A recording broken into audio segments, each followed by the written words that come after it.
Bienvenue sur le plateau Equinox ce soir. Je suis Serge Alain Outou pour le décryptage quotidien de l'actualité. Un contrôle de routine mettant aux prises un agent de la police municipale, la mairie de Yaoundé premier et un conducteur de moto-taxi qui tourne mal et la capitale Yaoundé se fait peur une fois de plus. Une semaine à peine après la scène des guérillas urbaines qui avait mis aux prises la police municipale et les commerçants des commerçants du marché central de Yaoundé, ces échauffourées d'hier étaient de trop pour le patron du département d'Umfundi, parce qu'elle mettait une fois de plus sur le banc des accusés la police municipale. Jean-Claude Tila, le préfet d'Umfundi, a décidé de siffler la fin de la récréation.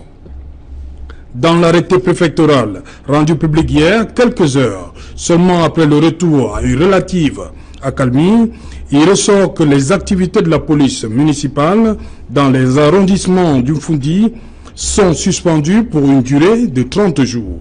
Un délai, selon Jean-Claude Tila, susceptible d'être reconduit. Commerçants, conducteurs, mototaxis et police municipale, la difficile cohabitation. Madame, Monsieur, c'est le fait du jour.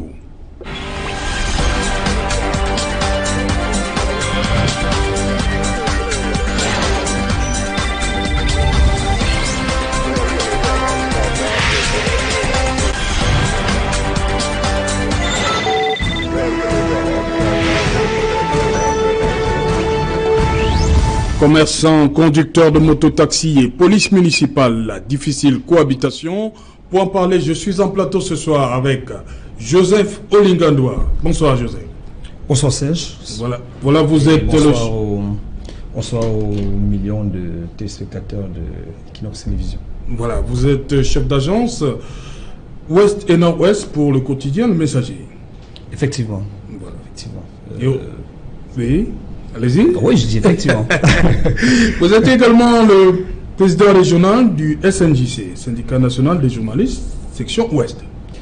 Oui, effectivement, et membre du SNJC, je pense que beaucoup de personnes me connaissent dans ce sens. Et cette semaine, au moins le week-end dernier, nous avons tenu un congrès.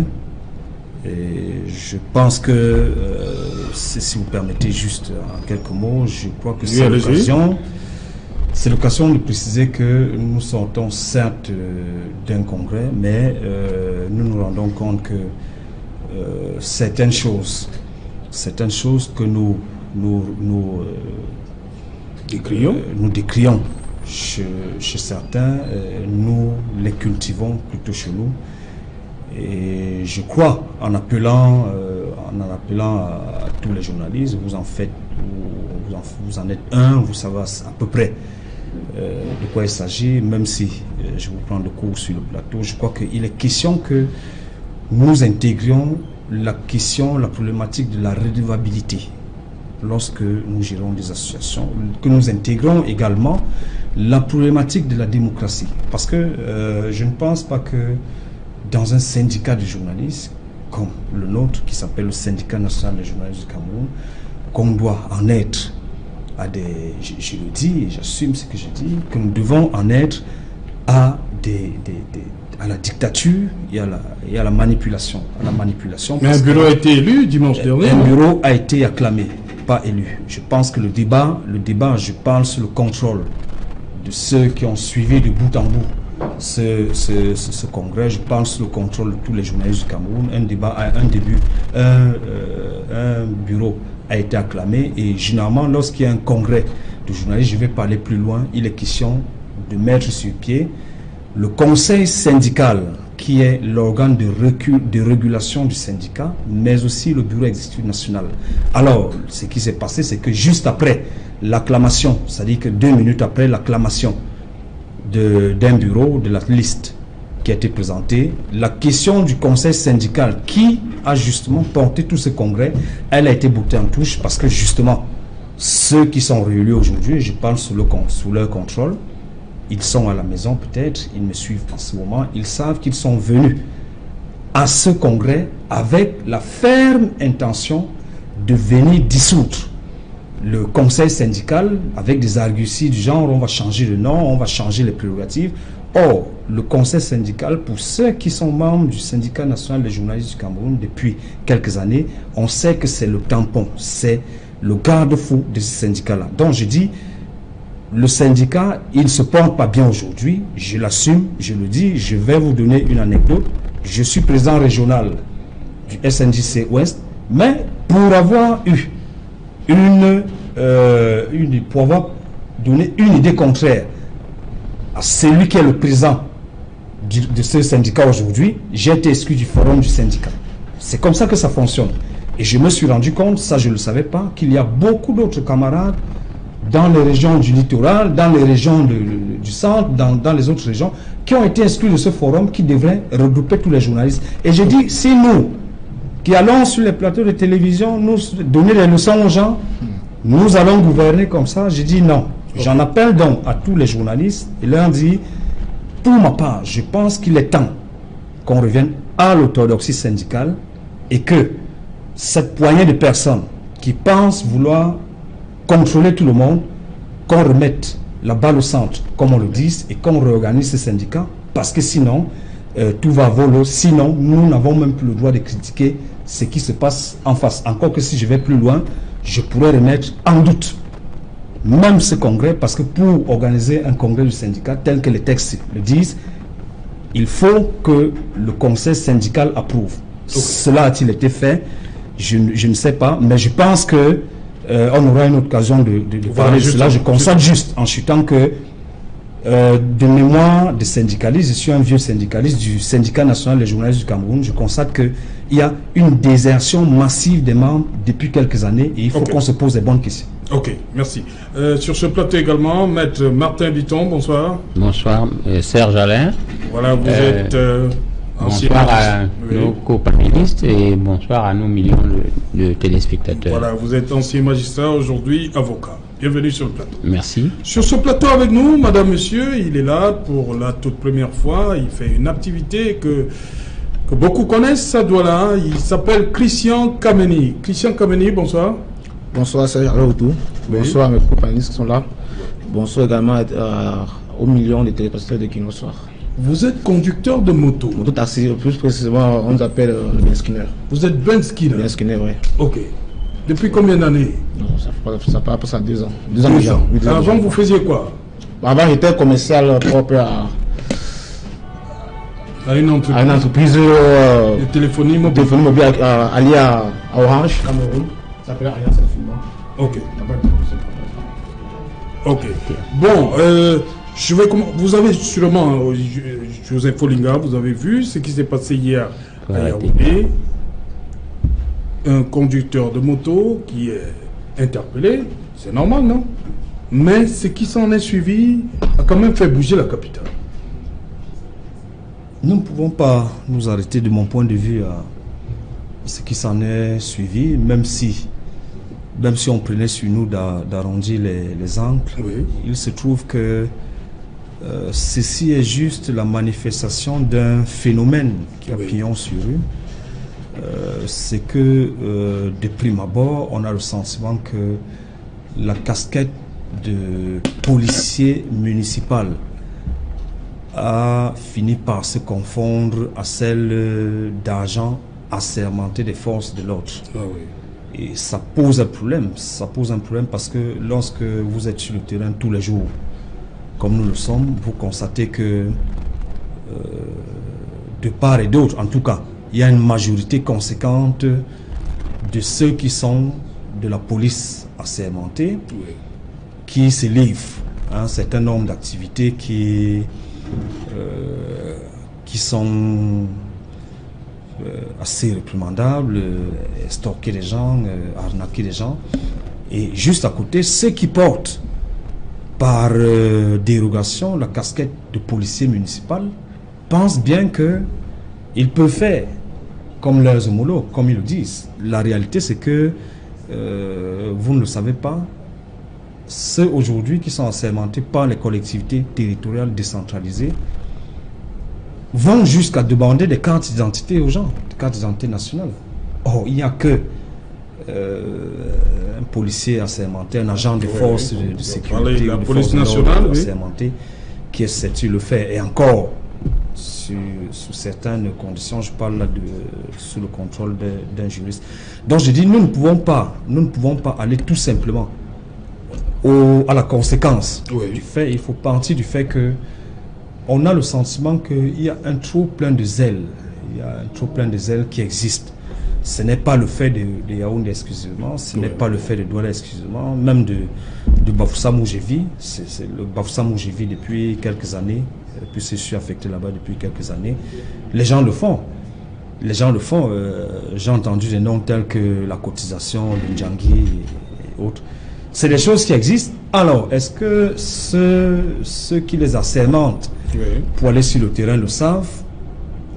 Je ne sais pas, mais vu la propension et la récurrence de ces faits-là, je suis amené à questionner le sérieux de ceux qui envoient cela sur le terrain.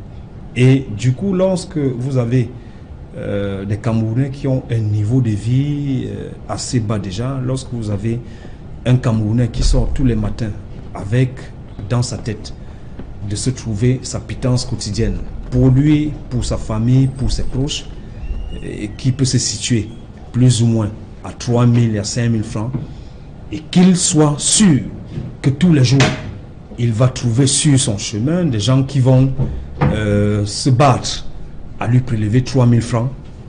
Vous comprenez que c'est des frustrations. C'est des frustrations qu'on gère comme ça, c'est des frustrations qui s'accumulent, et on en arrive justement à ce genre de choses. Et puis, je voulais dire, on ne le dit jamais assez, ou tout au moins, on veut souvent le dire avec des mots très savants. Il faut que nous tous nous fassions attention. Que nous fassions attention parce que nous sommes dans une période où des gens ont beaucoup de frustration et à leur niveau, et chacun peut exprimer ces frustrations-là n'importe comment, d'autant plus qu'en face, ceux qui sont représentés, les pouvoirs publics, ne font rien pour calmer la situation, vont plutôt à la provocation, arguant parfois d'un certain nombre de prérogatives dont ils ne sont pas détenteurs. Ok, on va aller droit au but.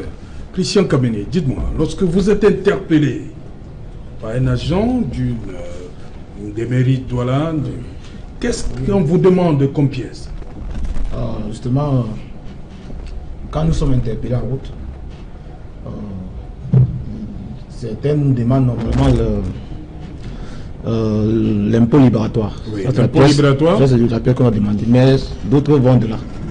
Au-delà, c'est quoi? Au-delà de l'impôt libératoire, dans d'autres pièces, on demande la carte grise. Parfois, même comme. Ils ne devraient pas?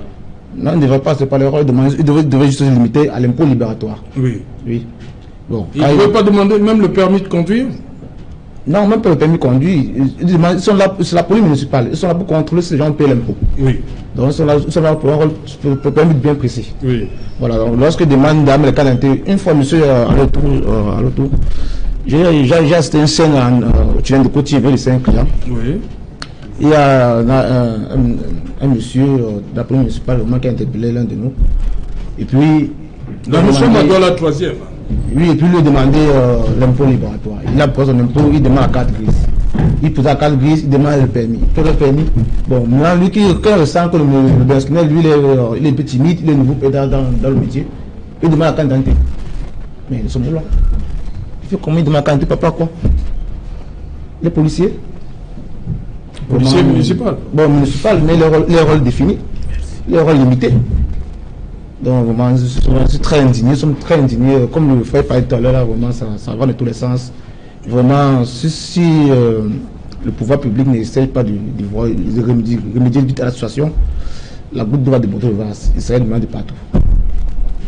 Maître Biton, ce sont des abus. Ce à quoi on a assisté hier à Yaoundé, c'est une accumulation de frustration, comme vient de décrire Christian Kameni.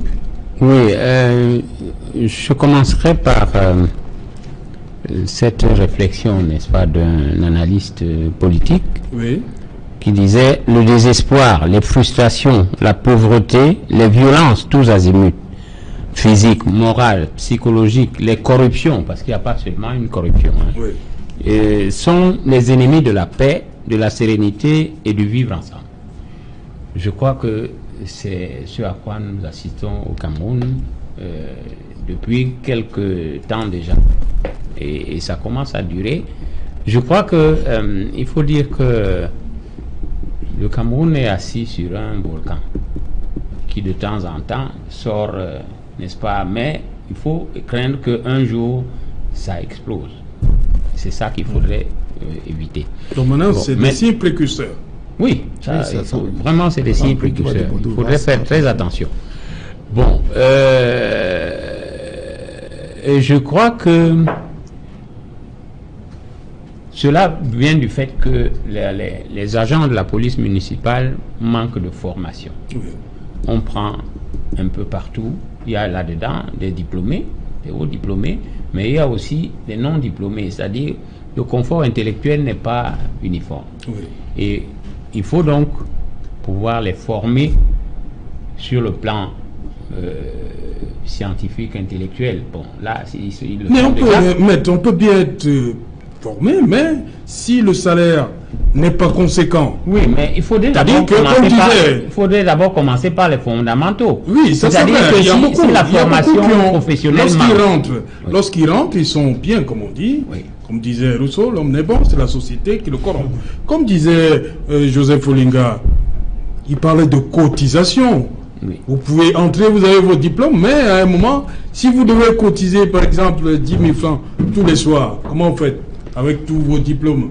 Bon, j'aimerais vous répondre comme le cardinal Toumi qui a dit que la corruption au Cameroun est endémique. Oui. Sinon, les ministres, les premiers ministres et tout le gouvernement qui est à Koundengui, on ne trouverait pas parmi eux des corrompus. Oui. Donc, ce n'est pas un problème seulement de salaire ou de bas salaire. Il y a des gens qui ont des millions et qui se font corrompre. Mais le problème est psychologique, il est mental. En fait, c'est l'éthique, n'est-ce pas, qui manque à généralement nos travailleurs. Et surtout, dans ce groupe, n'est-ce pas, de la police municipale, je dis, vraiment, il faut commencer par les fondamentaux, c'est-à-dire les formations intellectuelles, la formation professionnelle, la formation éthique, la formation physique, comme sont les gendarmes, les policiers et autres. Oui. Bon, j'ai appris que dernièrement, pour ce qui est de Douala, ils sont allés passer quelque temps au niveau de... comment vous appelez l'unité du génie militaire. Oui. Bon, ils étaient pour quelque temps et puis juste pour la sortie. Mais maintenant, quand ils sont envoyés sur le terrain, oui, c'est du n'importe quoi. C'est autre chose. Voilà. Il y a quelques gens qui sont bien gentils là-dedans. Oui. J'en connais, mais vraiment, la plupart, n'est-ce pas, ne sont pas corrects. Et donc, il faudrait que la communauté urbaine, les mairies, mettent un point d'honneur sur la formation de ces gens.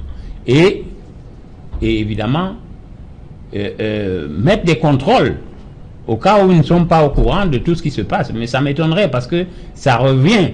Il y a des plaintes par-ci, par-là. Donc, ça jette un discrédit sur la commune et sur n'est-ce pas, le nouveau dispositif où on parle, n'est-ce pas, d'une gouvernance intégrant les mairies et autres, puisqu'on sait que on saisit la nation par la mairie, par la commune. Et donc, lorsque on trouve, n'est-ce pas, ce genre de comportement, on se demande s'il faut aller encore plus loin, n'est-ce pas? Ok, parlant justement de ce qui nous préoccupe aujourd'hui, les motos et les municipalités, on annonce que cet après-midi, la circulation a été fortement perturbée cet après-midi, non loin du rond-point d'Edo, à cause d'un camion transportant des billes de bois qui essayait de tirer un véhicule d'intervention de la communauté urbaine. Celui-ci a rempli les fers de remorquage et a engagé une course folle vers l'arrière. Le bilan fait état de 3 véhicules et de 2 motos hors d'usage. Voilà. Begeni avec bienvenue, bonsoir. Bonsoir Alain Serretou. C'est avec un plaisir toujours renouvelé que je réponds à votre invitation. Vous parliez de cet embouteillage occasionnel. Vous en êtes une victime? Je suis une victime et je dis merci au Ben Sikiner qui a pu faire que j'arrive avec quelques minutes de retard. Okay. Disons que pour moi tout vient de la pensée. Oui. Vous ne pouvez pas être désordonné et faire de l'ordre. L'ordre doit commencer dans nos mentalités. Vous savez, Dieu dit, excusez-moi, faisons l'homme à notre image. Avant de créer l'homme, il a déjà pensé à l'homme qu'il veut créer. Lorsque nous sommes à l'école, il y en a qui vont pour chercher la connaissance, exercer leur intelligence, d'autres, c'est déjà pour la quête de la richesse. Ils sont attirés par l'enrichissement, quels que soient les moyens par lesquels ils passent. C'est pourquoi j'ai l'habitude de dire, même à l'église, les théologiens vont à la faculté de théologie pour faire la théologie, au lieu d'aller être faits par la théologie. C'est pourquoi ils sortent des facultés de théologie sans être faits, sans être moulus. Et quand ils viennent sur le terrain, ils tordent. Il en est de même des administrateurs. Et on est surpris d'apprendre que tous sont passés par des écoles missionnaires. Mais comment arrive-t-il à ne pas avoir la crainte pour le bien commun, pour le bien public? Tout part de là. Lorsque vous n'observez pas les lois de la République, vous licenciez le personnel en violant les textes qui régissent le travail. On vous fait des recommandations. Vous perdez le procès à la première instance. Vous vous obstinez à ne pas appliquer le droit. Et vous voulez établir l'ordre. C'est vous qui êtes à l'origine du désordre. L'ordre crée l'ordre. Le désordre engendre le désordre. Okay. Cela vient d'en haut. Parce qu'on nous a dit que la vérité vient d'en haut, la rumeur d'en bas. Ok. Joseph Olinga, revenons au cas spécifique de Yaoundé hier. Comme j'ai dit, un petit contrôle. Le conducteur de moto, on prend non seulement sa moto, on prend aussi ses clés. Comment on peut... Ça, c'est une double peine, là. Non, je veux dire que dans le trousseau de clés, il y a les clés de sa chambre. À force de supplier les agents, la bagarre s'en est déclenchée. Je veux dire que je vais juste rappeler oui. Passage que mon propos n'a pas pour objet de dispenser les conducteurs de mototaxi des charges conventionnelles qui sont les leurs. Mais permettez-moi d'insister sur le fait que nous avons une catégorie d'agents publics dans notre pays. Bon, je ne sais pas s'ils sont les plus nombreux ou si... Mais en tout cas, c'est eux qu'on remarque le plus sur le terrain, qui refusent de faire le travail pour lequel ils sont mandatés. Et comme le disait mon copanéliste tout à l'heure, qui se projette beaucoup plus sur le gain du lucre à titre personnel. Et du coup, on se retrouve donc avec des budgets qui ne sont pas bouclés par les mairies, qui ne sont pas bouclés par les communautés urbaines, qui ne sont pas bouclés par les administrations fiscales et financières, entre autres, c'est pour faire dans la répétition. Mais la question qu'on se pose, c'est que si nous, le citoyen lambda, nous sommes en tout cas plus ou moins fondés à penser que c'est ces petites habitudes qu'on remarque au quotidien qui font qu'on n'arrive pas à boucler ces budgets. Comment est-ce que ceux qui sont censés être les professionnels de l'administration financière ne constatent pas que c'est des agents qu'on mandate sur le terrain qui sont cause de ce non-paiement. De ce non-paiement, le magistrat a évoqué tout à l'heure la chaîne de corruption. Nous en arrivons à des types de corruption obligatoires au Cameroun. Je préfère le dire comme ça. C'est-à-dire qu'il y a des types de corruption obligatoires au Cameroun. C'est-à-dire que vous ayez payé vos pièces ou pas pour votre véhicule, vous payez la cotisation. Comme on dit, c'est le terme camerounais. Oui. C'est le terme le plus usité dans les rues. Et du coup, on en arrive au point où le propriétaire d'un véhicule, que ce soit une voiture, que ce soit une moto, que ce soit, c'est pas un camion ou machin, en arrive à déduire qu'il ne me sert à rien de payer mes pièces, puisque de toutes les façons, je vais payer dans la rue. Et du coup, c'est l'administration dans sa globalité qui en partie dans cette affaire. Et lorsque ceux qui sont donc censés être les coordonnateurs de cette administration le savent, pourquoi est-ce que ça continue comme ça? C'est la question qu'on se pose. Parce que, bon, mon jeune frère qui est Christian Kamini, mon concitoyen Christian Kamini, je lui en veux pas d'avoir bougé de défendre sa chapelle, qui est celle des conducteurs de moto. Des conducteurs de moto-taxi. Mais je dis, dans la réalité, si on prend aussi, si on fait dans la proportionnalité, oui. Sur 100, je vais m'avancer en disant qu'il y a 80 qui n'ont pas leurs pièces. Mais je pourrais aussi le justifier par le fait de la corruption obligatoire qui se passe dans notre pays. Vous savez, je vous donne juste une anecdote au passage. Nous en sommes arrivés au point où, lorsque vous arrivez dans un guichet de fiscalité, vous voulez acheter un timbre, ou je ne sais pas trop, vous voulez stamper un document, oui. Vous ne pouvez pas le faire. Vous ne le faites pas. Je peux citer des exemples. Dans certains centres d'impôts, on vous prend tellement de temps que vous vous sentez obligé d'aller contourner et aller voir un tiers qui est placé dans un coin, qui vous propose de diligenter votre service.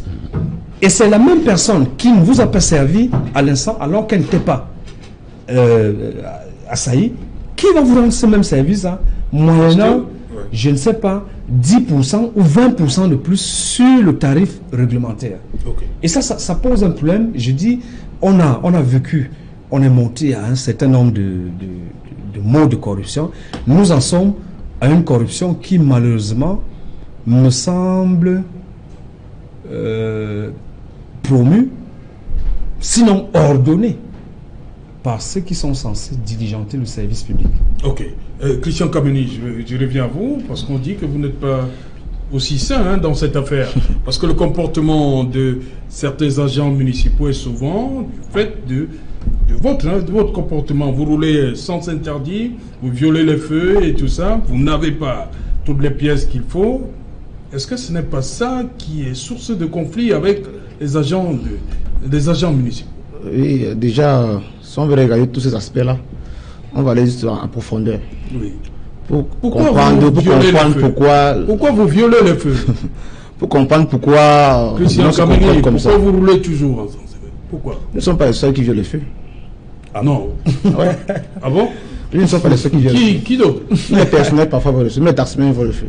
Oui. Bon, pourquoi vous roulez souvent ensemble, c'est inversé? Mais on va faire comment si l'État n'a pas prévu des routes. C'est pas parce que vous êtes souvent pressé? Non, c'est pas que ça. C'est pas le plus souvent pour ça. C'est que... Pourquoi vous roulez sur le terre-plein? Oui, je vais vous le reprendre, monsieur Chéral Auto. Oui. Le problème, c'est que quoi? Le problème, c'est que nous sommes arrivés à un niveau où 80% de la personne qui ne travaille pas sont au chômage. Oui. Beaucoup sont lancés dans le métier de moto-taximen. Oui. Alors, comme nous sommes tellement nombreux et qu'il n'y a pas assez de routes et que les véhicules entrent tous les jours, oui. On n'a parfois le choix. Parfois même c'est le passager qui dit bon, je suis pressé, mon patron a fait comment, il passe par là. Vous voyez? Donc s'il y a autant, il va falloir la profondeur. S'il y avait le travail, peut-être beaucoup auront dû laisser les motos pour aller à leurs occupations, et ça va laisser le temps, le champ libre, la route un peu libre pour y passer. Et je veux aussi aller un peu loin, le tour. Il a aussi mentionné le fait que le problème c'est les deux parties. Oui. Mais si on regarde vraiment en profondeur, le problème c'est que plus souvent les gens de la commune municipale, oui, parce qu'ils ne sont pas formés. Ils sont tous des amateurs. Comment vous savez qu'ils ne sont pas formés? Ils ne sont pas formés. Tu es en train de rouler, ils se passent devant toi, ils t'arrêtent.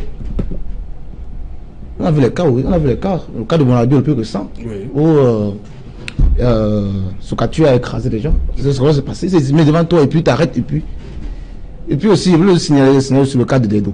Oui. Il sait pas ce qui se passe. Où accès à rouler à Dedo, on n'a pas accès. Je ne comprends pas. On nous dit toujours que le vivre ensemble. Mais c'est un personnalité là-bas. Vivre ensemble. On ne parle pas de vivre ensemble. Donc, mais il y a un territoire où on interdit certaines personnes d'y aller avec les véhicules. Ah bon? Oui, bien sûr, des dos. On peut comprendre le cas de Bonanjo, parce que c'est une zone administrative. Pourquoi vous comprenez Bonanjo? C'est une zone administrative, ça peut à la limite se comprendre. C'est pas seulement des dos, hein. Il y a Bali, voilà, Dedo, Bonapriso et Bonanjo. Voilà, et curieusement, c'est un problème pour le vivre ensemble. C'est un problème pour le vivre ensemble. Curieusement, quand quelqu'un de ces là, des doigts là, des dos, quel est mon tassement, il n'a pas de problème. Il peut entrer comme il veut. Mais toi donc, les conducteurs de moto originaires de Dedo n'ont pas de problème. Mais toi qui es d'une autre tribu, bon, oui, voilà, on te saisit, on t'arrête. Bon, quand ils t'arrêtent parfois, ils disent que bon, voilà, les impôts et tout. Quand ils parlent d'impôts, bon, les motos sont interdites à entrer à Dedo. Oui. Cependant, il y a les clients, même tu pourrais te faire comprendre que c'est sanction élevée. Donc il y a la confusion totale entre nous. Donc nous, on ne comprend pas où l'accès est libre à Dedo, ou l'accès n'est pas libre à Dedo. À ce moment, nous sommes très très confus. Ok. Maître Biton, oui, oui, moi je dis vraiment, nos amis, les motos-taximens, ça va dans tous les sens. Évidemment, on ne peut pas dire que tous sont pourris. Oui. Il y en a dedans qui sont bien formés, oui, qui sont gentils, mais la plupart sont mal élevés. Mal élevés. C'est-à-dire qu'ils sont prêts à vous insulter à tous les coups et gratuitement. Alors, on ne comprend pas quelle est cette amertume, n'est-ce pas? On dirait qu'il rumine des frustrations, qu'il rejette sur la population et sur n'importe qui. Hein?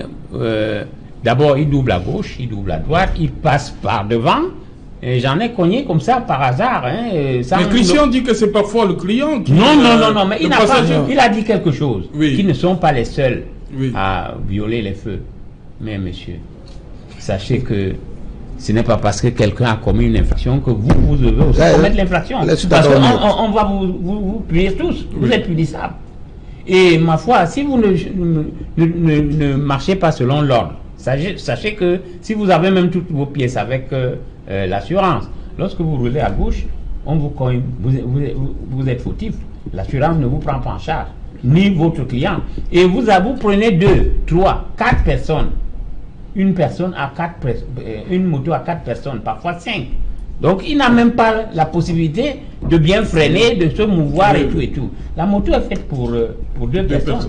Bon, ensuite il y a ce problème de casque. Le casque, c'est pour la sécurité de celui qui roule et de son passager. Il y a des pays où si vous n'avez pas de casque, ni vous, ni votre passager, eh bien on vous gare, on vous met en fourrière. Or, le casque, c'est combien? Parfois 5 000 francs. On a pu un taux, n'est-ce pas? Mais ils vous disent que non. Vraiment, et on en voit qui meurent tous les jours parce qu'ils n'ont pas de casque. C'est comme le problème de la ceinture. Oui. Ce n'est pas une... Christian Kabini, le casque dérange? Ça gêne? Non. Le main? En Europe, seulement que les pays comme ça, pas de l'Europe. Là où il y a non, pas seulement d'Europe. Il y a bien des pays africains. Le casque ici, ça chauffe énormément avec la chaleur. Bon, sinon, quand même, je suis d'accord sur certains points avec ça chauffe. Ça chauffe énormément.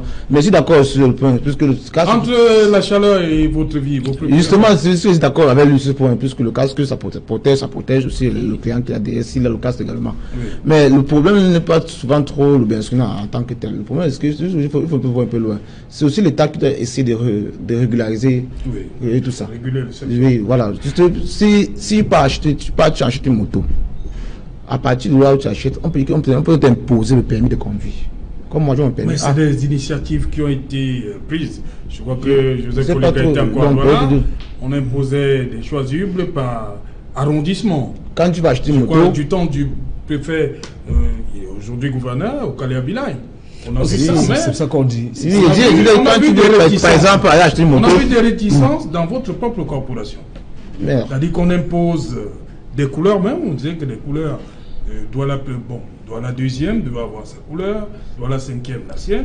Là-bas même, c'est un peu avancé, pas des choses très préliminaires. Oui. Vous dites que quand vous allez acheter une moto, l'État peut faire par exemple quoi? Il peut imposer, il peut demander aux vendeurs des motos d'imposer. Quand tu vas acheter une moto, tu ne donnes pas seulement ta carte d'identité, mais tu donnes avec ton permis A. Ça prouve que tu es payé à l'auto-école. Mais beaucoup aussi le font comme le papa dit, parce qu'ils n'ont pas été à l'auto-école. Oui. Ils conduisent, ils ne savent pas lire les panneaux de signalisation, ils conduisent à toi à travers. Okay. Oui, allez-y d'abord. Oui, merci. Je voulais dire que la mairie ou les collectivités territoriales décentralisées, les mototaximens, les commerçants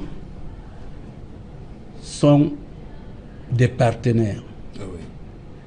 Les uns contribuent au budget de la commune et la commune a le devoir de faire en sorte que les voies de circulation soient dégagées. Il y a des dépôts de câbles là, ajoutés à l'intensité ou au nombre de véhicules, ça rend encombrant et ça crée l'insécurité. Les torts sont partagés. Mais j'allais justement vous poser cette question. Est-ce que la décision du préfet du Mfundi hier, parce que suspendre pendant un mois, on sait quand même que ces partenaires-là que vous avez évoqués et les agents de la police municipale contribuent quand même pour qu'il n'y ait pas de l'anarchie. Oui. C'est-à-dire qu'il n'y ait pas de stationnement. Lorsque vous regardez ce qui se passe à Ndokoti, s'il n'y a pas les agents là, comme de la mairie de Douala 3e, ce sera... On est rentré dans... Voilà, est-ce que le fait de les suspendre, on ne va pas rentrer une espèce d'anarchie à Yaoundé pas du tout, pendant 30 jours? Pas du tout, c'est juste pour casser les rancœurs qui pouvaient naître parce qu'il y a eu mort d'homme. Il fallait un tout petit peu calmer, mais ce n'est pas... la tension. Oui, baisser la tension, décrisper. Mesures conservatoires. Oui. Mais surtout, ce que je voulais dire, pour les mototaximens, vos clients potentiels, vous devez les attirer vers vous davantage si vous vous disciplinez. S'il y a moins d'accidents, vous allez provoquer, comme le terme est courant, un glissement de la clientèle des taximens vers vous. Parce que votre mode de transport sera de plus en plus sécurisé. C'est en ce terme que tu dois voir, que vous devez voir. Aussi, cela va de la formation par les voies de séminaire. Il faut commencer par prévenir avant d'arriver à guérir en prenant des mesures de rétorsion. Mais il y a des émissions qui sont souvent organisées pour informer, éduquer. Donc, il faut que la mairie ne laisse pas occuper abusivement la voie publique par des dépôts de câbles, des tas de sable, etc., etc. Et puis quand on commence à esquiver, ça fait des tamponnements abusifs. Là où la mairie doit faire le nécessaire, elle-même doit organiser, les communes, les séances de séminaires de formation, où les deux corps sont présents. Ils ne sont pas ennemis. Tout c'est pour la sécurité du client transporté. Vous voyez? Donc, il faut multiplier, trouver les formes de formation avant d'en arriver à des mesures de rétorsion comme seul utilisé par le préfet du Foundi. Il faut intensifier cela. Monsieur Alain, je voulais dire un mot à la suite de mon co-panéliste. Je crois qu'il a mis le point sur la plaie. Oui. Hein? La formation, n'est-ce pas, de ces gens, aussi bien des mototaximens que des membres de la police municipale, par des séminaires, par des symposiums, par des questions-réponses, concours. Voilà. Et moi je dis, un mois, pour moi même, c'est insuffisant. Parce qu'on devait profiter de ce temps-là pour les former, pour leur tirer les bretelles, parce que ce n'est pas normal. Il y a beaucoup de plaintes. Si vous allez dans les réseaux sociaux, vous allez recenser les récriminations. Si vous allez, n'est-ce pas, dans les bureaux de contrôle et autres, vous verrez des gens qui se plaignent. Il y a beaucoup de choses qui arrivent. Donc, moi, je crois qu'il faut mettre un point d'honneur sur cela. Et comme il a dit, vous ne pouvez pas vous-même être pourri de corruption et demander que d'autres soient sains. Hein? Les anglo-saxons disent who he comes in equity must have clean hands. C'est-à-dire celui qui réclame la justice doit avoir les mains propres. Vous ne pouvez pas réclamer la justice et vous-même vous êtes corrompu. Okay. Donc il y a beaucoup de choses à faire, Serge Alain Outou. Voilà, Joseph Olega. Est-ce que lorsqu'on regarde le travail qu'Abat, on sait quand même que c'est source de recettes. Hein? C'est-à-dire descendre dans les marchés tous les jours, ça fait vivre les communes d'arrondissement. Non. C'est-à-dire le travail de ces agents municipaux. Même comme il y a des abus, mais ça fait quand même vivre. La vraie question, c'est les recettes au bénéfice de qui? C'est ça la vraie question. Il y a ça. Donc vous n'allez pas nous dire quand même que tout ce que ces gens récoltent tous les jours. Je le dis on ne va pas jeter l'anathème sur ce corps. Je vous en veux pas. Vous êtes dans la posture d'intervieweur. Mais vous et moi, nous travaillons au quotidien, si vous permettez. Vous n'allez pas nous dire que tout ce que ces gars récoltent ne va pas quand même dans les caisses de la commune d'arrondissement. Lorsqu'on vous lit le bilan des budgets, que ce soit dans les collectivités territoriales décentralisées, que ce soit dans les administrations d'envergure un peu plus grande, on en arrive toujours à la déduction que l'État perd de l'argent, les collectivités perdent de l'argent. Alors, on perd cet argent parce qu'il n'a pas été collecté? Non. Nous sommes tous d'accord sur ce point. On perd cet argent parce que dans la chaîne, l'élément, en fait, l'intermédiaire entre celui qui est censé verser cet argent, entre le contributeur et le récepteur, pose souvent problème. Et justement, parce qu'il faut être objectif, de toute façon, dans ce qu'on dit, on se rend compte justement que parfois il y a des problèmes de formation de ces cadres d'administration-là. Parfois il y a des mécanismes de collecte même qui posent problème. Mais un peu plus souvent, un peu trop souvent, dans notre contexte, il se trouve que des gens à qui on demande d'aller collecter 500 000 francs ne touchent pas 50 000 francs par mois. Oui, voilà. Et parce que ces systèmes-là... C'est ce que je disais, ils peuvent je n'ai pas assez d'éléments en ce moment, parce que ces systèmes-là, on l'a vécu dans l'administration des impôts à un moment donné, où on demandait aux gens de faire des recettes de 100 millions, 200 millions par mois, et ils touchaient 175 000 francs. Ah ouais. Donc on se retrouve dans ce type de situation-là, et c'est l'État qui perd l'argent. Non seulement on se retrouve dans ce type de situation, on se retrouve même dans des postures où celui qui est censé garantir justement l'équité dans la collecte et l'encaissement de cet argent est curieusement l'ordonnateur du crime. L'ordonnateur du crime, parce que vous savez, vous comme moi et comme beaucoup de Camerounais, vous savez que il y a des chefs de bureau, des directeurs d'administration qui attendent un certain montant. Au lieu de fixer l'objectif de reverser à un agent 100 ou 200 000 francs dans les caisses de l'administration, lui fixer l'objectif de ramener 300 000 francs pour lui, le directeur, dans la soirée. Alors que se passe dans ce système escalier. Donc l'agent qui va sur le terrain. Oui, dans ce système escalier-là, lorsque le patron demande 300 000 en disant parfois qu'il y a 2 autres personnes au-dessus de la chaîne, c'est lui qui collecte ces 300 000 pour le patron, s'investit à collecter 300 000 francs pour lui aussi. Et on se retrouve dans un système qui est connu de tous où justement, celui chez qui on collecte, sachant que cet argent ne va pas arriver au bout de la chaîne légale et réglementaire, use aussi de tous les moyens pour ne plus payer cet argent-là. Et de toutes les façons, c'est l'État qui perd. Donc, en fait, mon propos, c'est pour indiquer que je ne vais pas faire l'avocat du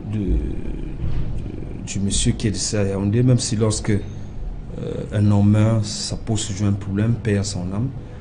Ça nous permet de voir le problème au-delà de ce qui s'est passé à Yaoundé et maintenant de le regarder sous une autre façade. C'est-à-dire que nous avons bien le sentiment, en tout cas ça s'observe au quotidien, que nous sommes dans un pays où tout le monde semble frustré, où tout le monde semble remonter, et où vous avez le sentiment que si vous étiez un psychologue, vous ne pouvez plus psychanalyser personne. Parce que les gens ont tellement de frustration qu'ils ne savent plus quelle est leur frustration. Autant comme il a dit tout à l'heure, ceux qui font dans les petits boulots sont frustrés, autant ceux qui sont dans l'administration, parce qu'on oublie souvent de le dire, ceux qui sont dans l'administration publique, eux-mêmes sont les plus frustrés par moment. Je vous assure qu'il y a des gens qui sont obligés de reverser une partie de leur salaire à leur hiérarchie pour des deals nébuleux, des choses que vous ne comprenez pas. Et lorsqu'ils ont reversé cette partie du salaire, qu'est-ce qu'ils font? Ils vont se défausser sur ceux qui sont en dessous d'eux. Ceux qui sont en dessous d'eux se défaussent sur ceux qui sont en dessous. C'est-à-dire, on est dans une chaîne de frustration où à un moment donné, vous vous dites, mais en réalité, le fait que nous tous nous voyons, les gars de la communauté urbaine, ou je ne sais pas, de la mairie de Yaoundé premier, ont arraché une moto et puis ça allait en vrille, ça a pris feu. Mais en réalité, si vous allez au fond, vous vous rendez compte que ce n'est pas possible. Je vous mets au défi, Serge Alain.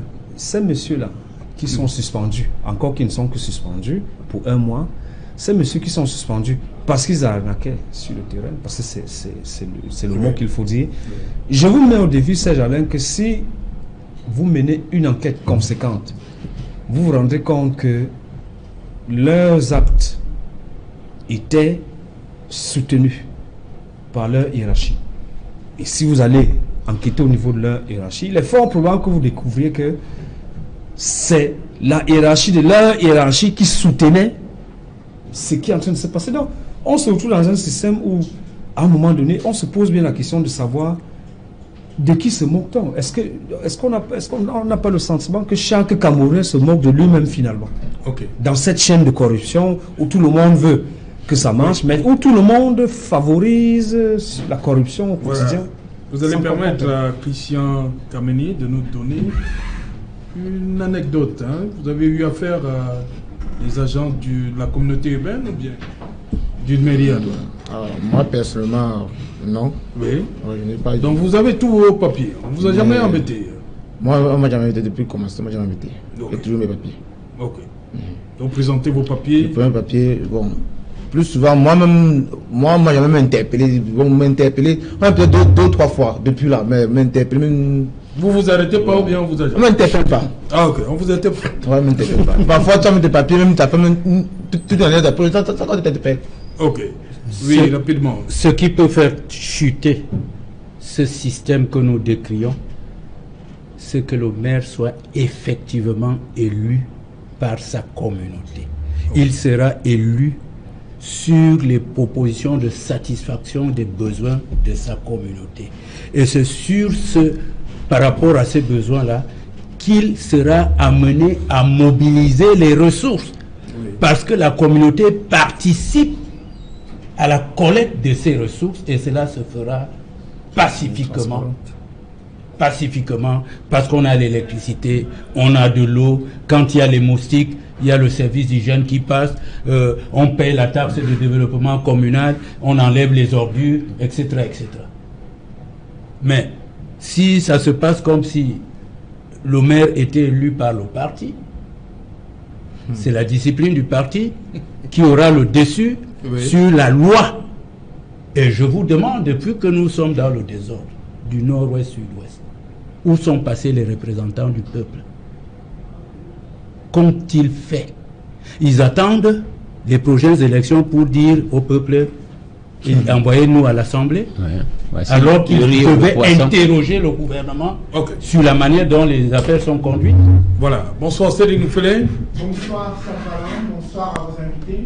Voilà, le 20h, c'est dans un instant Cédric Noufélé au menu ce soir. Nous évoquerons une conférence semestrielle des gouverneurs avec une préoccupation majeure, la sécurité intérieure au Cameroun. Vous le savez, plusieurs régions sont confrontées à des crises sécuritaires. Quel en est le bilan alors que les gouverneurs se rencontrent et sont réunis autour du ministre de l'administration territoriale, Paul Atangadi, et vous écouterez le ministre qui a quelque peu tensé le président du MRC, aujourd'hui placé en détention provisoire. Nous en parlerons dans le journal de 20h. Et une mesure gouvernementale passée inaperçue, mais qui commence déjà à susciter de vives réactions. Il s'agit d'une décision du gouvernement d'augmenter ses frais d'indemnité lors des travaux relatifs au comité interministériel au Cameroun et ces frais d'indemnité de cession qui risquent de faire augmenter les dépenses de l'État, et d'où la question qui taraude l'esprit des Camerounais. La réduction du train de vie de l'État est-elle encore une préoccupation majeure pour le gouvernement? Vous suivrez des experts et des économistes critiquer cette décision qui s'apparente à une gabegie financière. Nous en parlerons dans un instant. Voilà, développement de ces titres, c'est dans le 20h de Cédric Noufélé. Quant à moi, je vous retrouve après pour Equinox Soir, deuxième partie, le temps du débrief, toujours en compagnie de nos 4 invités. Madame, Monsieur, place tout de suite à la pause journal. Et le ministre Paul Atangadi, tout à l'heure, il a sorti à son habitude. Vous l'avez reconnu dans son style, Paul Atangadi. J'aurais été surpris s'il avait procédé autrement. Oui. C'est son sport favori, malheureusement, alors que cela n'avait pas droit de citer. Il faut pourquoi il ne devait pas revenir sur ce discours-là? Oui. Ce n'est pas pour cela qu'il avait réuni les gouverneurs. Il aurait parlé d'une sécurité préventive Et puis nous savons que, quelque part, ils ont une responsabilité dans ce qui a été à l'origine de la manifestation blanche, ou de la marche blanche. Parce que c'était une réaction et non une action. On peut la qualifier, comme on peut le dire, de je sais quoi, trouble à l'ordre public, insurrection, atteinte, de toutes les façons, habiller cela de ces qualificatifs-là. C'est ça qui est à l'origine du bouillonnement de tout le désordre. Parce que tout ce que nous créons dans notre mental, pour satisfaire rien que nos intérêts, rejette dans le corps social des pensées diaboliques qui agissent. La pensée a ceci d'étonnant, c'est elle qui fait agir. C'est elle qui pousse à l'action. Il n'y a pas d'action sans pensée. Même si parfois on a l'impression qu'on agit sans avoir réfléchi. Il y a une loi qu'on appelle la loi d'attraction. Si je pense du mal, perpétuellement, c'est pourquoi on dit à dessiner, avoir l'habitude de dessiner le diable sur le mur, il finit par apparaître. Mais tout vient de la pensée. C'est pourquoi Jésus dit, ce n'est pas ce qui entre qui souille, c'est ce qui sort. Parce que c'est la pensée. Les bras, les mains, la bouche agissent par rapport à ce que nous avons créé dans notre centre de conception de la pensée. Et c'est ce qui est à l'origine de ces désordres. Et comme vous ne pouvez pas s'aimer le maïs, vous récoltez l'arachide, le désordre provient d'une sémence du désordre, je vous le dis. C'est un principe qui se vérifie. Seulement, je suis surpris, je crois qu'on va y arriver, sur les 10 milliards. On demandait à l'opposition, ils prendront de l'argent ou pour augmenter les salaires. Ou prend-on de l'argent pour financer les dépenses improductives? Ok. Oui, restons sur le sujet. Maître Bitton, cette sortie de Paul Tangandji, comme a dit Péguéné Abek tout à l'heure, est-ce que le ministre avait besoin de remuer, on va le dire comme ça, le couteau dans la plaie? Justement, vous m'avez extorqué l'expression. Je voulais dire qu'il a plutôt remué le couteau dans la plaie et on n'en avait pas besoin puisque, en réalité, vous savez... Est-ce que c'est pour cela qu'il a réuni les gouverneurs? Non, mais je crois que, comme l'a dit mon co-panéliste d'en face, il a aussi son sport favori. Il n'y a pas que les autres qui ont le leur. Mais je dis, vous savez, on a besoin de temps en temps d'apaisement. Et je crois qu'il devait réunir les gouverneurs pour, n'est-ce pas, voir qu'est-ce qu'on peut faire pour baisser la tension. Parce qu'il y a beaucoup de violence, beaucoup de plans. Oui. Et ces violences, je vous dis, ça risque de mettre le feu à la poudrière un de ces 4 matins. Bon, je reviens toujours à Christian Toumi qui avait dit en 91, si je ne m'abuse, lorsqu'il y avait, n'est-ce pas, le vent de la démocratisation, il dit que les frustrations que nous créons, les violences, les injustices risquent un jour d'éclater et ce sera une situation non maîtrisable. Je crois que les exemples qui sont à côté de nous devraient nous donner une leçon pour que les mêmes causes ne produisent pas les mêmes effets, parce que les mêmes causes produisent les mêmes effets et nous devons éviter donc que ces causes-là ne nous arrivent. Donc je dis, il y a par exemple, puisque il a dit force doit revenir à la loi. Nous savons que la loi de 90 sur les libertés, on parle du système déclaratif. D'où vient-il que, n'est-ce pas, les gouverneurs, les préfets, les sous-préfets transforment ça en système d'autorisation?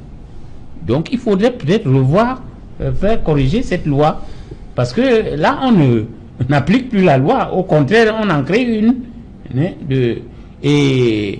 l'autorité peut apprécier s'il peut avoir trouble à l'ordre public. Oui, mais apprécier dans le cadre prévu par la loi. Oui. Pas, n'est-ce pas, créer une autre loi, parce que lorsque vous déclarez une chose et vous faites le contraire, je crois que c'est... S'il peut avoir trouble à l'ordre public, il encadre. Bien sûr. Ouais. Pour prévenir. Oui.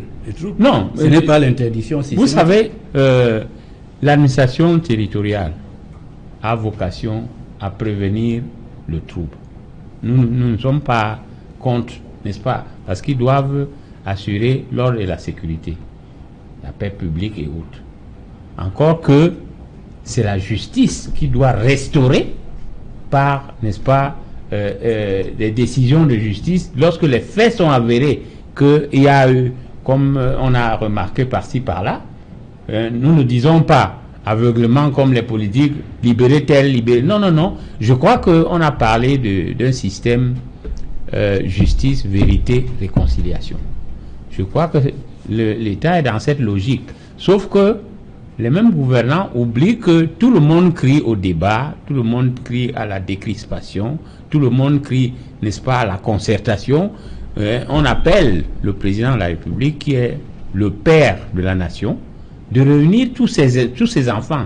Et dans les enfants, il y a toujours des délinquants, il y a des gens qui sont ordonnés, d'autres qui sont polis, d'autres qui sont... Mais tous, ce sont ces enfants. On a besoin de parler. Les Camerounais ont besoin de parler.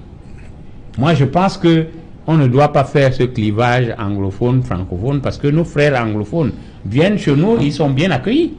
Ce n'est pas là le problème. C'est que nous vivons pratiquement les mêmes problèmes, mais il faudrait que qu'on se parle, et puis ensuite qu'on revienne au vivre ensemble, à la paix, à la sérénité.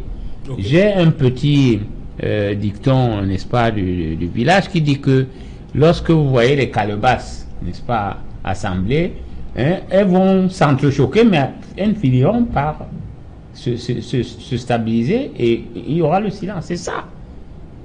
Moi, je crois qu'on n'a pas besoin de faire des petites phrases, de faire des flèches par-ci, par-là. Au contraire, ça va envenimer la situation.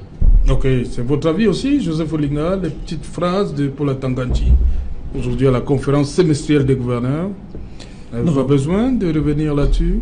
Donc moi, je crois, et peut-être fort heureusement, je travaille dans ces zones-là, oui. Où se vit dans l'une des zones, ou tout le moins dans deux des zones qui semblent les plus agitées en ce moment. Et j'ai envie de dire que opposer la rigueur de la loi oppressive, telle qu'on la voit en ce moment sur le champ politique, ça n'a pas apporté beaucoup de solutions jusqu'ici. Ça n'a pas apporté de solutions, et j'ai peur de faire un parallèle avec la genèse de ce qu'on appelle aujourd'hui la crise anglophone et l'actualité qui fait des gorges chaudes au Cameroun aujourd'hui. C'est-à-dire que il faut qu'on arrête chaque fois, en tout cas c'est mon point de vue, lorsqu'il y a un problème, de stigmatiser des gens. Parce que on a commencé par, lorsqu'on stigmatise les gens, tel que c'est en train de se faire maintenant, avec des acteurs politiques bien connus, qui ont usé, ça il faut le dire, de leurs droits dans l'espace public et dans les règles de la loi, parce que c'est de cela qu'il s'agit justement, la loi. Le juriste de profession et mérite l'a dit tout à l'heure, lorsqu'on dit force doit revenir à la loi, c'est qu'on est dans la lecture de la loi vraiment dans son essence. Et la loi dans son essence garantit des libertés d'expression, des libertés de manifestation. Quelle est cette loi qu'on oppose à la loi conventionnelle? Ça pose un problème. Et je disais donc que lorsque, sur le champ politique, on est toujours dans la rigueur oppressive, parce qu'il faut le dire, on finit par sortir des voies de pacification et on se retrouve dans des radicalisations. Je dis des radicalisations parce que on est sorti, si on reste dans le cadre de la crise anglophone, on est sorti d'un espace où il y avait quelques interlocuteurs sur lesquels on pouvait s'appuyer pour ouvrir un dialogue, et nous en sommes arrivés à une situation d'escalade, de pourrissement, où l'escalade est la chose à mieux partager. Et quand je dis l'escalade est la chose à mieux partager, c'est que il faut qu'on se le dise. Autant on a vécu des escalades côté dit sécessionniste entre guillemets ou séparatistes, autant on a vécu des escalades aussi meurtrières et aussi abominables du côté de nos forces de défense. Il faut qu'on le dise. Même si dans le discours conventionnel, il est admis de saluer la bravoure de nos forces de défense, il faut aussi décrier le fait que, en ce qui concerne l'application du droit, si tout sensu, ce n'est pas toujours ça que nous vivons. Donc, la situation que nous vivons aujourd'hui, pour terminer avec ce parallèle, avec l'interpellation des militants d'un parti politique et de leurs sympathisants, et même d'autres Camerounais, parce que j'ai couvert cette actualité-là dans la région de l'Ouest. Il n'y avait pas que des militants de cette formation politique-là qui sont sortis dans la rue. Et c'est ça justement le problème, parce qu'à un moment donné, les gens recherchent des moyens d'expression dans un espace où on fait justement tout pour restreindre l'expression des droits des uns et des autres. Les gens trouvent le moindre espace qui s'ouvre, ou tout au moins concret, pour exprimer ces expressions-là, devient un exutoire où finalement on contrôle rien. Si moi j'avais un avis à donner, c'est que il faut qu'on règle des histoires politiques dans le champ politique, qu'on règle des histoires qui sont liées au droit dans le champ du droit, et qu'on règle les autres histoires qui peuvent être parfois des histoires particulières, parce qu'au Cameroun on en voit aussi des histoires particulières, qu'on les règle dans des cadres particuliers. Or aujourd'hui on se rend compte que ce mélange-là, tout au moins ces mélanges-là, nous conduisent à des procès en sorcellerie dans le sens global du terme, et l'espace de dialogue public s'amenuise, et quand l'espace de dialogue public s'amenuise, on se retrouve dans la radicalisation, et la radicalisation, on sait bien quels sont les fruits qu'elle apporte. Christian Kameni, Maurice Kamto va passer sa 3e nuit à Kondegui. Comment vous vivez ça, vous? C'est très dur, c'est très dur. Comment ça? Oui, c'est très dur, puisque pour nous, la société civile, c'est un leader, c'est un grand monsieur, c'est un exemple. Et concernant la conférence, donc, tenait il prouvait une fois de plus que tout se passe autour du MS quand tout c'est politique. Ça n'a rien à voir avec la justice. Puisque si on devait respecter les lois dont ils demandent qu'on respecte, nous risquons de ne pas se trouver là. Donc nous, on est inquiets. Bon, ils font tout ça parce qu'ils ont peur. Ils ont peur du MRC, puisque la montée MRC leur fait peur.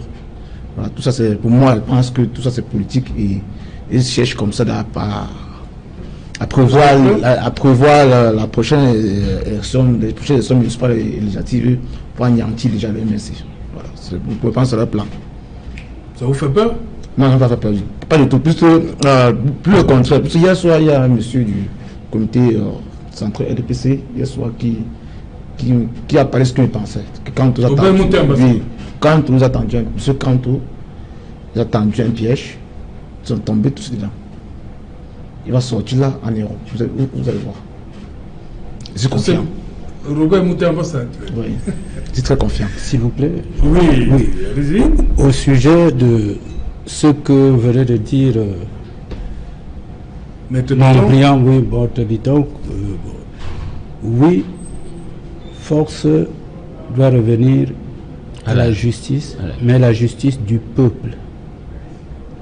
Vous n'êtes pas sans savoir que, à l'époque, la justice était la justice du monarque.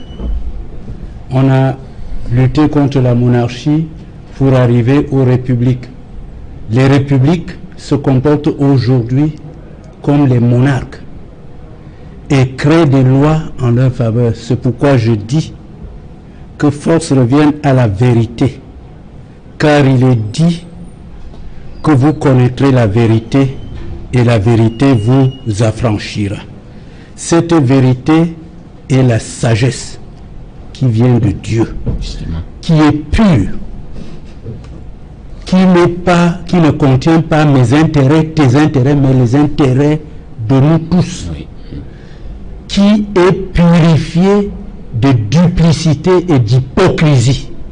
Okay. C'est ça la vérité. Et c'est à l'issue de cela que nous arriverons à la repentance. Chacun reconnaîtra sa part de tort. Ok. Merci. Ensuite le pardon. Merci. Ensuite la réconciliation. Ok. Joseph Olinga, on a vu les employés, ceux qui sont sur le chantier du site de Garoua pour la CAN. On nous a dit qu'en mars 2019, tout serait prêt, mais tel qu'on voit à l'allure où bon, les choses là, est-ce qu'on pourrait être prêt pour livrer tout ça à la CAF en mars 2019. Je pense que la question, il faut l'adresser à un technicien des bâtiments et travaux publics. Peut-être qu'il serait mieux placé pour le faire. Pour ma part, je vais juste dire que je pense que il faut que de plus en plus au Cameroun qu'on soit dans la gestion préventive des conflits. Et Dieu seul sait que le champ des conflits au Cameroun il est assez large. Parce que les conflits que nous vivons généralement sont liés au non-respect du texte et de l'esprit de la loi qui existe pourtant, personne ne respecte, surtout ceux qui sont censés la mettre en pratique. Ces tensions sociales sont souvent liées à l'absence, si vous permettez la redondance, de justice sociale. De justice sociale, pourquoi? Parce que il est inadmissible que lorsque les gens se tuent à la tâche, qu'il n'ait pas, ne serait-ce qu'une rétribution symbolique. Ça n'a pas de sens. Ça n'a pas de sens que des adultes, des parents aillent travailler tous les matins, qu'ils n'aient pas leur salaire. Ça n'a pas de sens que, quand bien on leur donne ce salaire-là, que ce soit au lance-pierre, c'est des choses qui cristallisent des frustrations. Et lorsqu'on a cristallisé ces frustrations-là, on en arrive justement à ce type d'incident. Mais malheureusement, lorsqu'on arrive à ce type d'incident, il est de notoriété chez nous que on résout ça par la dissuasion et la répression.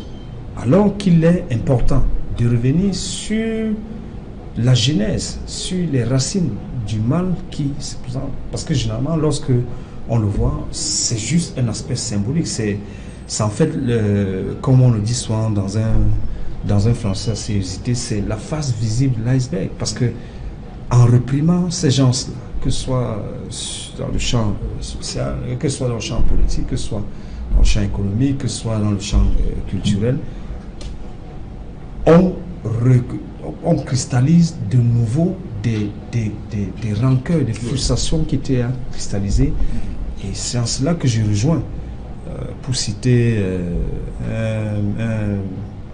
un citoyen contemporain qui a été cité sur ce plateau. Et d'ailleurs, c'est une assertion qui est partagée par beaucoup de Camerounais. Il faut faire attention parce que au fur et à mesure qu'on cristallise des frustrations dans des champs aussi divers, il peut arriver qu'on se retrouve à un moment où on ne sait pas exactement quelle est celle qu'on doit régler en premier, parce que lorsque ces frustrations remontent au sommet au même moment, ça devient difficile de les encadrer par la répression, parce que même ceux qui sont assermentés à cette répression se sentent débordés, et non seulement ils se sentent débordés, parfois même il se trouve qu'ils sont victimes eux-mêmes de ses propres frustrations. Et là, l'affaire devient assez complexe, on ne sait plus par quel bout commencer. Et justement, ça m'amène à poser une question. Est-ce que la décision du préfet du Mfundi, vous n'y voyez pas un aspect politique? Est-ce que le Mfundi, on doit entendre du bruit dans le Mfundi, en tant que département qui abrite la plupart des institutions? Non, mais... Il ne veut pas le bruit, on ne veut pas le bruit dans le Mfundi? Non, pourquoi on ne va pas faire du bruit dans le Mfundi? Le Mfundi fait partie du Cameroun. Si on fait du bruit ailleurs, là-bas aussi... Mais sa décision, la décision qu'il prend là... Pour suspendre les... Oui, c'est pour éviter quoi? Non, c'est une décision salutaire. Ça, c'est pour faire retomber la tension. Et là, il a justement écouté, n'est-ce pas, les cris des populations, oui, oui, et des commerçants, des conducteurs, et disons, des gars petits. Hein? Parce que il y a un problème de chômage en ce moment, et lorsque vous vous attaquez aux petits garis de tous ceux-là qui se débrouillent, ça veut dire que vous mettez même les bâtons dans les roues du chef de l'État qui aimerait voir la jeunesse, ouais, hein, avoir des emplois et tout. Non, elle est salutaire. Mais il ne faut pas que ça s'arrête là. Il faut que maintenant, en profondeur, on essaye de travailler des choses, de voir quelles sont les causes qui sont arrivées et les prévenir. Et nous avons cité une panoplie, n'est-ce pas, de propositions, de solutions. Oui. Il faut la formation, il faut remonter les bretelles des gens, oui. Et leur dire qu'il ne faut pas aller en dehors de leur cadre. Ils ne doivent pas travailler, n'est-ce pas, en dehors du cadre qui leur est assigné. Parce qu'il faut qu'ils comprennent ces gens qui ne sont pas venus, n'est-ce pas, parce qu'ils ont l'air d'imiter leurs collègues qui sont dans les forces régulières. Mais ce n'est pas de ça qu'il s'agit. Il s'agit, n'est-ce pas, de faire prospérer l'activité de la commune, des collectivités décentralisées, et qui s'arrête là, qui n'aille pas au-delà, pour ne pas envenimer, n'est-ce pas, d'autres suspicions. Okay, et pour terminer, je dirais que mon copanéliste parlait tout à l'heure de justice populaire. Et heureusement, il s'est ressaisi, c'est la justice de Dieu. Et c'est Dieu qui nous manque dans ce pays, la crainte de Dieu. Ok. Christian, un mot pour terminer? Ouais, voilà, j'espère que... On se plaint beaucoup La population se plaint des conducteurs de moto. Oui, on se plaint. C'est vrai que dans tous les corps, il y a souvent des brebis galeuses. Voilà, il y a des gens qui débordent, qui ne sont pas professionnels. Bon, il y en a d'autres quand même qui le sont. Et j'espère que la décision qu'a pris le préfet de Fundi va contaminer également le préfet de... Ah, vous voulez que ce soit... Justement, oui, il faudrait que le préfet du Vouri, lui aussi, il faut qu'il suspende. Il fait pareil pour que tout le monde, comme le papa se dit, pour que... Ok. Voilà. Merci, madame, monsieur. C'est ici que prend fin ce numéro qui n'en soit. Rendez-vous demain à 19h, diffusion 23h GMT. Il sera minuit à l'école publique d'Aïdo.